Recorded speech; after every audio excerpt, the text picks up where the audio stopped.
bueno, la intención de la plática de hoy es que podamos hablar en la teoría de algunos conceptos básicos que nos ayudan a entender la manera de pensar de los inversionistas en bienes raíces. Y dentro de inversionistas en bienes raíces, pues veremos que hay diferentes poblaciones, diferentes perfiles de inversionistas, pero la idea es que podamos platicar un poco a alto nivel de los conceptos e ideas básicas que traen nuestros inversionistas en la cabeza, el léxico o lenguaje que a veces usan al evaluar y platicar, comparar estas oportunidades, y que eso pues nos haga sentir más cómodos en acercarnos, en dar asesoría de alto valor a estos clientes de perfil inversionista. Buenísimo. Entonces, bueno, ya solté el término aquí de clientes inversionistas varias veces, pero creo que vale la pena pues tener ahí un common ground o un punto de partida de definirlos, y es aquellos quienes compran un inmueble para ponerlo en renta y obtener un rendimiento. Así es el contexto dentro del cual hoy estamos hablando de los clientes de perfil inversionista en este mercado inmobiliario. Como les decía, hay tres tipos principales de inversionistas. Quizá hay más, pero generalmente hablando podríamos categorizarlos dentro de estos tres diferentes categorías.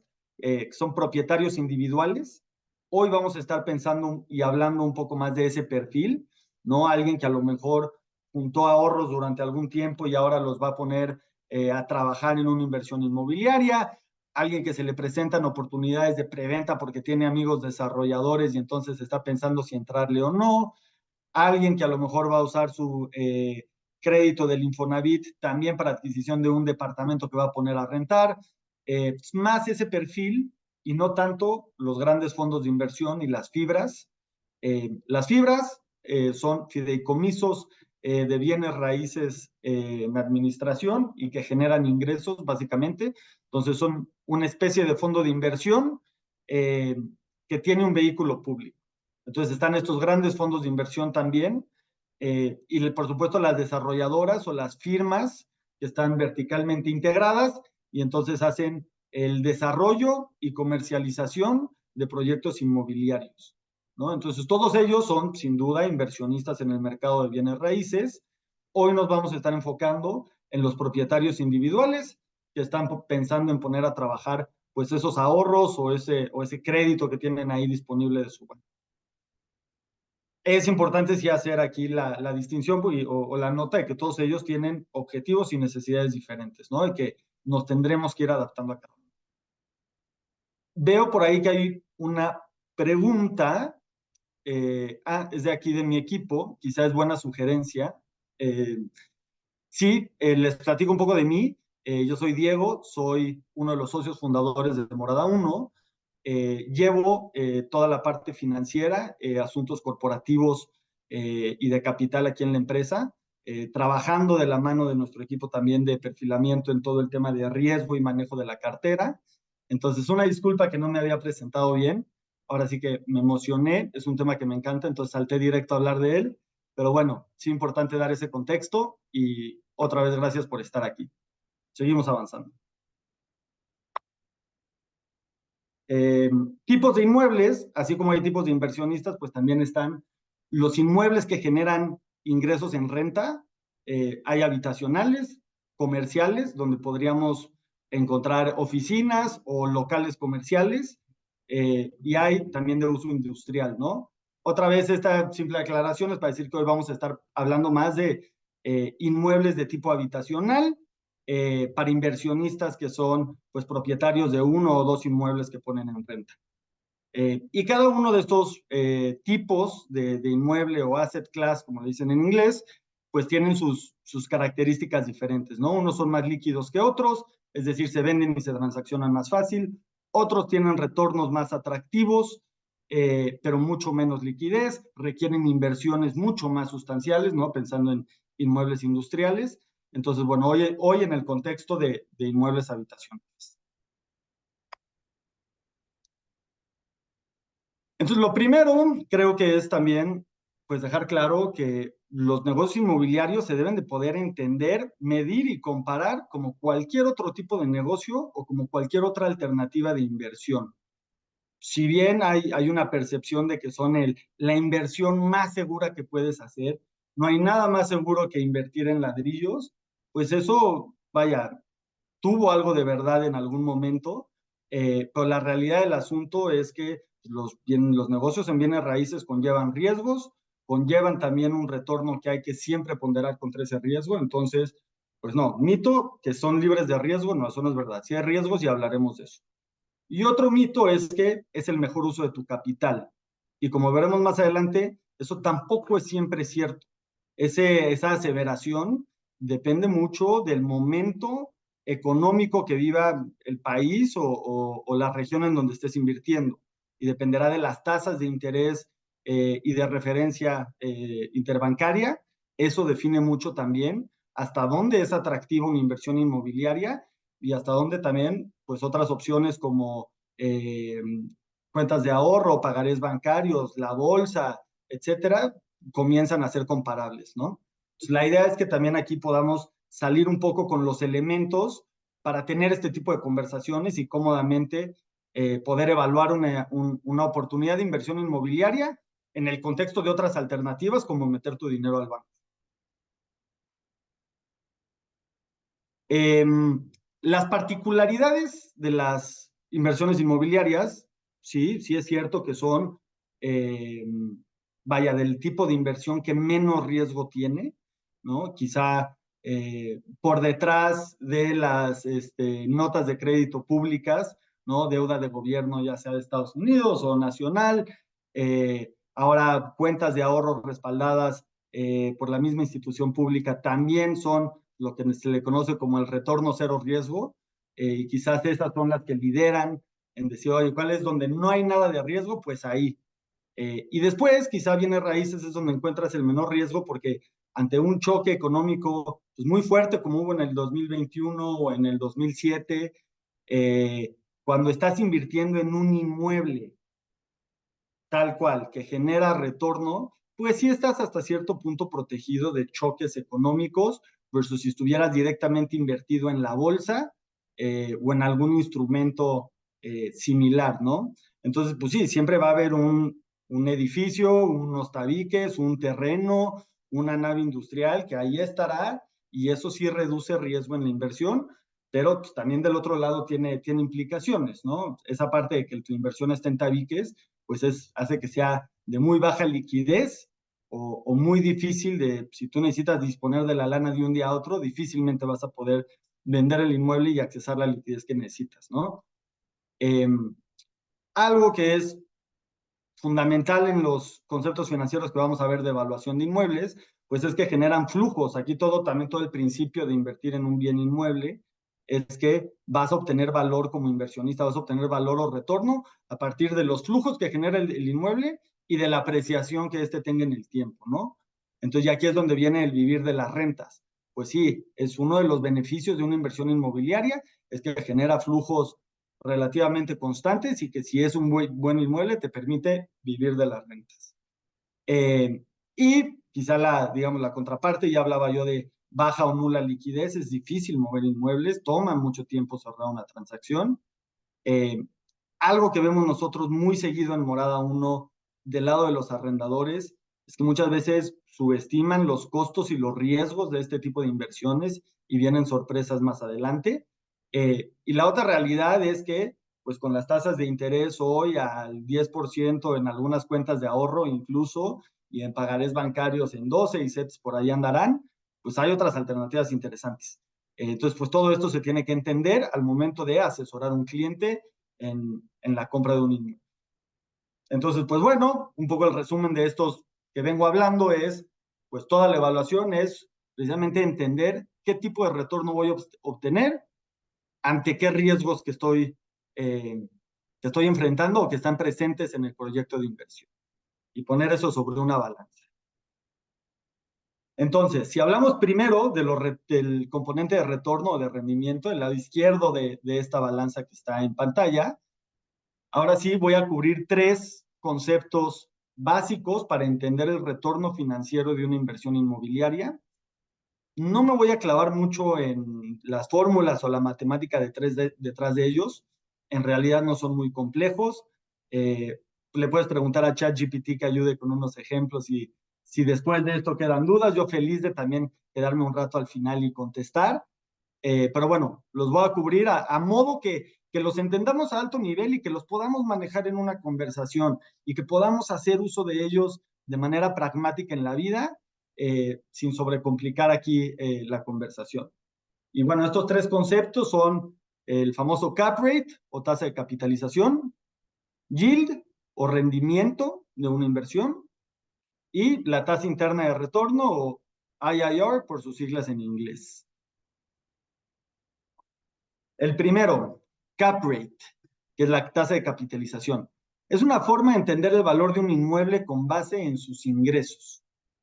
Nos permite, ya veremos ahora en el ejemplo, decir, pues si un inmueble va a generar 50,000 pesos en rentas y yo creo que en esta zona puede haber un cap rate de 3 o de 4%, pues entonces el inmueble andará sobre los 16 millones. Nos permite hacer ese tipo de cálculo rápido para entender el valor de un inmueble, no en base a sus metros cuadrados, no en base necesariamente a lo que trae el propietario en mente o lo que un valuador podrá decirnos, sino realmente a los ingresos y el retorno que le puede generar a un inversionista. La matemática es sencilla, es simplemente cuál es el ingreso neto operativo que genera el inmueble dividido entre el valor de la propiedad.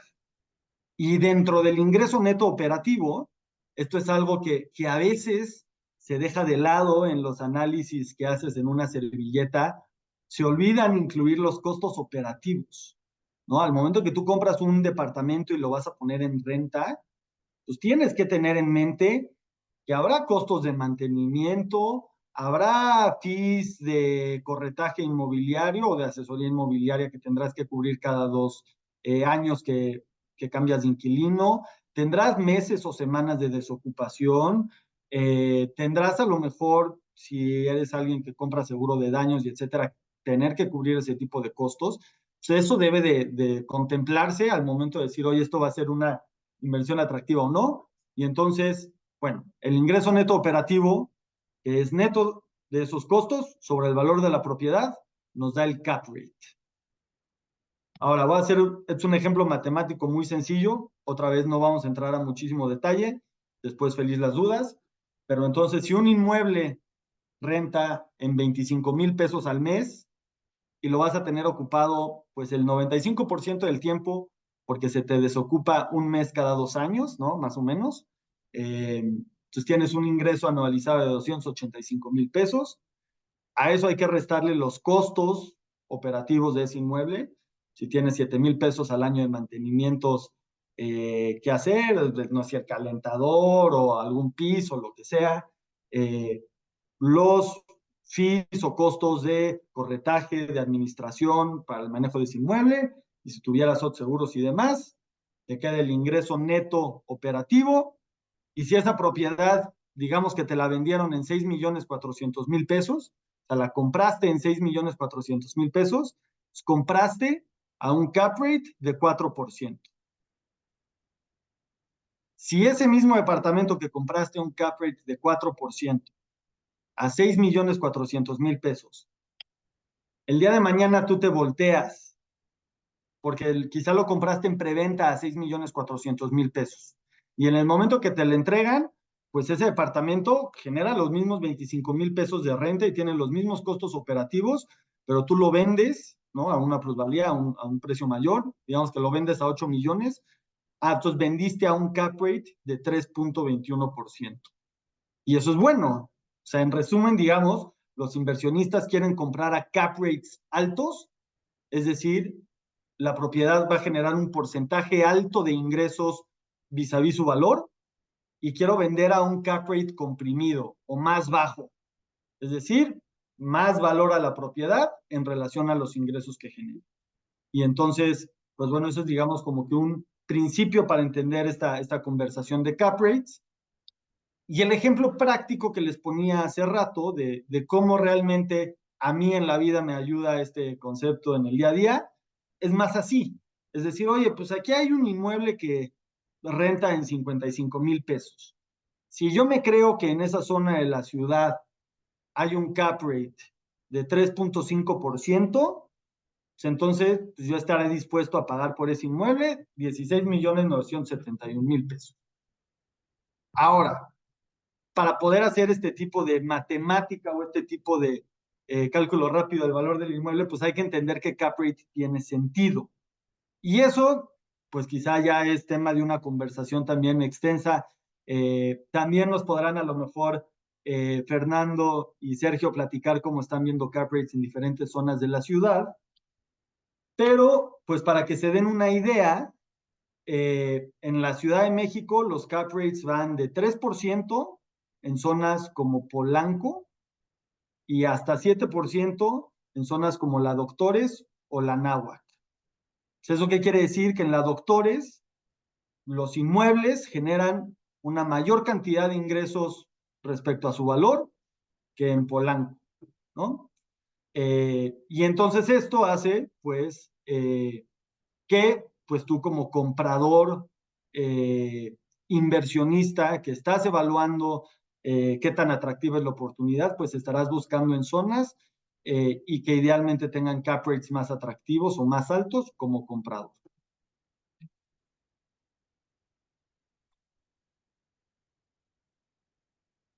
El siguiente concepto, y aquí voy a entrar aún menos en detalle para no marearlos mucho, es el rendimiento de la inversión. Y este es un concepto que se parece muchísimo al anterior, al cap rate o tasa de capitalización, porque también nos habla de los ingresos que genera una propiedad en relación a su valor. La diferencia es, técnicamente, que dentro del rendimiento financiero se incluyen también, dentro del costo total de inversión, como pueden ver ahí en pantalla, en la ecuación, ese costo total de inversión incluye los costos del financiamiento, ¿no? Si tuviste deuda o si fue todo capital, incluye otros costos de adquisición o de impuestos de traslado. Y entonces, esta es una métrica que a lo mejor vamos a encontrar más en inversionistas que son pues, un poco más sofisticados, que van a usar diferentes modos de financiamiento en sus inversiones y están pensando más en yields o rendimientos. Y ahí encontraremos otros inversionistas, digamos, que piensan más en términos de cap rate. Entonces, son otra vez, son conceptos bien similares, ¿no? Tú puedes hablar del rendimiento de un inmueble, cuántos ingresos me da contra el valor de la inversión, y lo puedes pensar en términos brutos, es decir, la renta total, o en términos netos, quitándole costos operativos, y entonces hablar del rendimiento de una inversión, cuántos ingresos me da. O puedes hablar de un cap rate, y es otra vez un cálculo muy similar. La idea es que aquí otra vez hagan el día de mañana y no importa con qué cliente platiquen, si les habla de yields, que hablen de yields, y si les habla de cap rate, también hablen de cap rate. Otra vez, ya dependerá del perfil de inversionista, cuál término le gusta y maneja más. Y el tercer concepto o manera de entender el rendimiento financiero de una inversión inmobiliaria, y quizá esta la más relevante porque es la que nos permite comparar con todos los tipos de inversiones, es la tasa interna de retorno. Y esta tasa interna de retorno, la principal diferencia que tiene contra un análisis de yield o de cap rate, es que aquí sí se considera el factor de apreciación del inmueble. Y como veremos en la siguiente lámina, es quizá el factor que más afecta el resultado. ¿Qué tanto se aprecia el inmueble? ¿No? Si hoy compro en 7 millones y mañana vendo en 9, eso es lo que termina muchas veces afectando esa tasa interna de retorno de una inversión, más allá de los ingresos anuales que la inversión produce. Si renta en 25,000 o en 29,000 pesos, no te mueve tanto la aguja como el valor del que compraste y al que vendiste. Entonces aquí, pues este es un cálculo que sí pesa ese factor de apreciación y que nos permite comparar con cualquier tipo de inversión inmobiliaria. Y el cálculo viene, pues, a partir de los flujos que recibirá el inversionista en ese proyecto de inversión. Es una típica corrida. No voy a entrar a detalle de cómo es la fórmula que Excel corre para calcular esa tasa interna de retorno. Eh, pero aquí, digamos, el punto es ilustrar que pues se toman en consideración los flujos al momento de la inversión, en el momento cero, el desembolso de 6 millones de pesos para comprar un inmueble, las rentas y esos ingresos que voy a recibir a lo largo del tiempo que soy dueño de ese inmueble, y luego el valor de venta, que es un flujo que recibiré cuando desinvierta o venda ese inmueble. Y que es lo que más mueve la aguja al momento de calcular una tasa interna de retorno. Y como les decía, pues esta tasa interna de retorno es la que sí puedes comparar contra meter tu dinero al banco o la bolsa. Entonces, si piensas en el contexto de hoy en día, pues encontrar una inversión inmobiliaria con una TIR por debajo del 10%, pues no es muy atractivo que digamos, dado que puedo meter mi dinero al banco y que me dé 10% también, o en CETES. Ahora, si un inversionista te habla de tasas internas de retorno por arriba del 16%, hay que ser un poquito escépticos. No estoy diciendo que no se pueda, pero son difíciles de alcanzar, ¿no? O sea, si alguien te dice, no, no, aquí TIR del veintitantos por ciento, entendamos de dónde vienen y por qué y cuáles son las variables que se están alimentando en ese cálculo, porque es difícil, es raro ver proyectos de inversión inmobiliaria que tengan TIRs por arriba del 16%. Entonces, esto para también dar un parámetro, una cierta guía a cuando se tengan estas conversaciones, pues entender los órdenes de magnitud y cuándo algo suena coherente y atractivo y cuándo hay que hacer doble clic.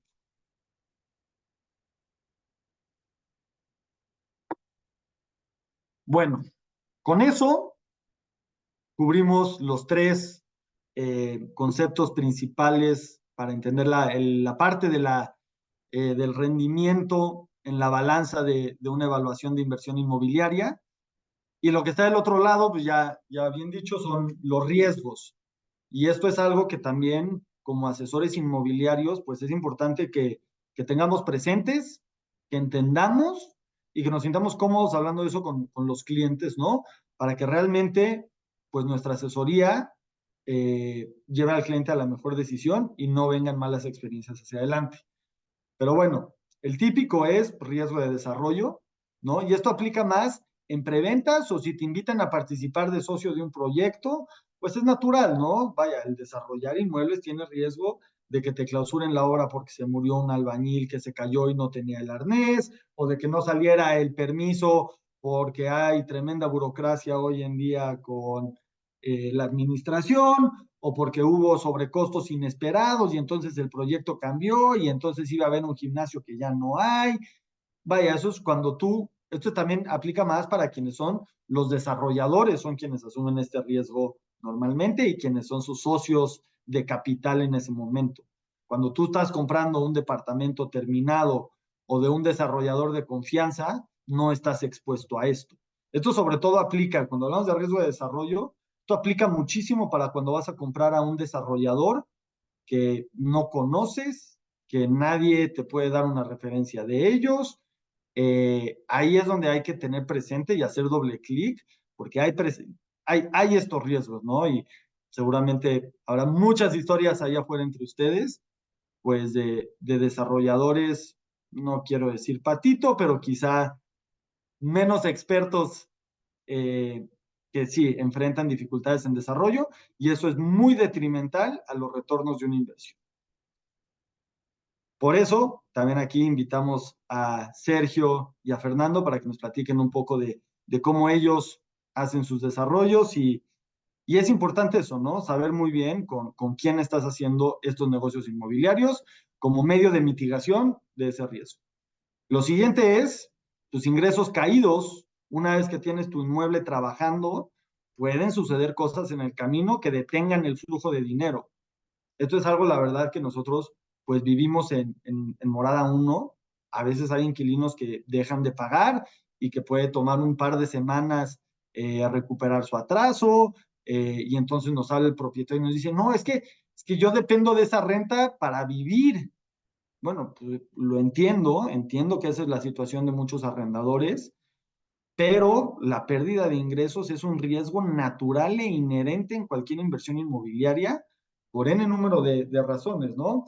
O sea, la más obvia es que se te desocupe Pues el inquilino se fue de la ciudad y chin, se me quedó vacío el depa 2 meses y eso no lo traía en mi presupuesto. Pues no, eso es algo que sucede. Sucederá menos si tienes un depa ahí en la Condesa sobre Ámsterdam, con una fila de extranjeros afuera para rentar, pero pues es un riesgo esa desocupación, ¿no? Esa pérdida de ingresos, que no lo tengas siempre lleno. La otra, que tengas un inquilino que se atrase, que no pague, que no se quiera salir. Ahí, por supuesto, que hay protecciones como las de morada uno, como una fianza, si estás hablando de una renta industrial, que te protegen contra este tipo de riesgos, pero existen. No por tener una fianza o la protección de morada uno estarás blindado totalmente a que esto te pueda suceder. Y la otra es, pues que a lo mejor tú pensabas que el inmueble se iba a apreciar cañón porque la zona iba para arriba y luego pues, se puso fea la colonia, ya no se apreció y entonces la tasa interna de retorno al momento de vender el inmueble y que culmine esa inversión no fue la esperada porque el inmueble no se apreció tanto como pensábamos, ¿no? Entonces, existen esos riesgos, hay que tenerlos presentes. Y la otra es, pues, costos ocultos. Y esto también nos pasa a veces en Morada uno, tener que navegar con arrendadores o incluso con asesores inmobiliarios que dicen, oye, pues es que pues hay que hacer reparaciones mayores al departamento que le corresponden al arrendador y pues yo no lo tenía en el presupuesto y yo dependo de esta renta. ¿Cómo le hacemos para ver si se las podemos cobrar al inquilino? Pues, pues a ver, permíteme, o sea, si te corresponden a ti por ley y por contrato, no podemos hacer que las pague el inquilino y te ayudo a que hacia adelante contemples este tipo de imprevistos, de costos que pueden salir en el camino y que no te dejen mal parado o con falta de liquidez en determinado momento, ¿no? Entonces, eso es también parte de un buen asesoramiento inmobiliario, sobre todo para quien va o pretende ciegamente vivir de sus rentas, pues hacerle entender las complejidades que pueden venir en el camino y que esté preparado para ellas, ¿no? Nada de esto no es que no se pueda solucionar, no es que no sean buenas inversiones, todo lo contrario, son fantásticas inversiones los bienes inmuebles, pero hay que entender la complejidad y los riesgos que conlleva. Pues nada más para cerrar esta pequeña presentación, las conclusiones. Uno, pues hay que entender los principios y usarlos. Si no los practicamos, si no los entendemos bien, pues no nos servirán, ¿no? Y importante no olvidar los costos operativos cuando estamos evaluando una inversión inmobiliaria y considerar los riesgos. Conclusión número 2, pues conocer a nuestros clientes. Pues el cliente usuario final, el que va a vivir ahí, a lo mejor va a estar más preocupado por el tipo de piso, por la cercanía de escuelas o servicios, vaya, por cosas más cualitativas en cuanto a la comunidad y las características del inmueble. El cliente inversionista pues tendrá un perfil financiero un poco más sofisticado, estará pensando en los rendimientos que obtendrá de su inversión, tendrá dudas o propuestas alrededor del plan de pagos, oye, si doy más anticipo o si pago más al final, qué apreciación podemos esperar en esta zona, qué tipo de yield o de rendimiento me va a dar este departamento, tiene sentido con los otros comparativos que hay, y esto es lo que nos permite con la práctica, pues ir pudiendo decir, oye, pues hoy en día yo te recomiendo invertir en la colonia Anzures o la Doctores o la Narvarte, porque ahí hay muy buenos rendimientos, porque ahí la apreciación te va a dar una tasa de retorno interesante si lo que piensas es vender en unos años, y que nos vayamos sintiendo mucho más cómodos con ese tipo de asesoría para este perfil de clientes. Y por último, y quizá esto ya también podrá ser objeto de otra amplia discusión con ustedes, será pues que el ser asesor inmobiliario es un negocio inmobiliario en sí y que por lo mismo lo tenemos que entender igual, ¿no? Tenemos que entender el componente de ingresos a través de nuestra cartera de clientes, si queremos tener una planeación de nuestros ingresos anuales y mensuales y quiénes son los clientes y cuáles son las operaciones que nos van a permitir llegar ahí. Hay que entender los costos operativos de nuestro negocio, cuánto gastamos en marketing, por propiedad, por renta, por cierre, qué canales nos funcionan mejor. Santiago, con ayuda de Adrián Oskam hace unas semanas dieron una plática muy interesante de marketing de propiedades y ese es un componente operativo importante. Si utilizas otros servicios legales u otras herramientas, un CRM, el celular, todo eso es parte pues, de los costos operativos de tu negocio como asesor inmobiliario y por supuesto tu tiempo, ¿no? Muchas veces cuando somos emprendedores, cuando estamos pues operando de manera, digamos, a veces muy flexible o independiente como es en el mundo inmobiliario, no consideramos que nuestro tiempo vale mucho, ¿no? Y que eso pues a veces tiene buenos retornos y a veces no tanto. Entonces, considerar eso en la ecuación también. Pensar y tener presentes los riesgos que existen dentro de operar un negocio de asesoría o corretaje inmobiliario y crear estrategias para mitigar esos riesgos, ¿no? Una de ellas, aquí nuestro comercial, trabajar con Morada 1 y con proveedores que te cuiden, con empresas que verdaderamente te pongan a ti por delante tu reputación, tus clientes, tu negocio y que estén construyendo para ti y cuidando pues ese ahora sí que bebé que ustedes tienen en su negocio inmobiliario y que estén alineados con sus proveedores en ese sentido. Y por último, pues ser intencionales en dónde estamos obteniendo mejor retorno sobre nuestro tiempo, dinero y esfuerzo y enfocarnos ahí, ¿no? Y donde hay más oportunidad. Hoy sabemos que el mercado de rentas es una oportunidad muy atractiva ante un mercado de compraventa que tiene muchos retos y las tasas muy elevadas. Entonces, bueno, siempre la invitación a que lo vean como una gran oportunidad. Ahí también Santiago ha dado pláticas de las dinámicas demográficas y macroeconómicas que hacen que el mercado de renta sea muy atractivo hoy en día. Entonces, pues bueno, esos son conclusiones finales y pues ahora sí lo abrimos a las preguntas.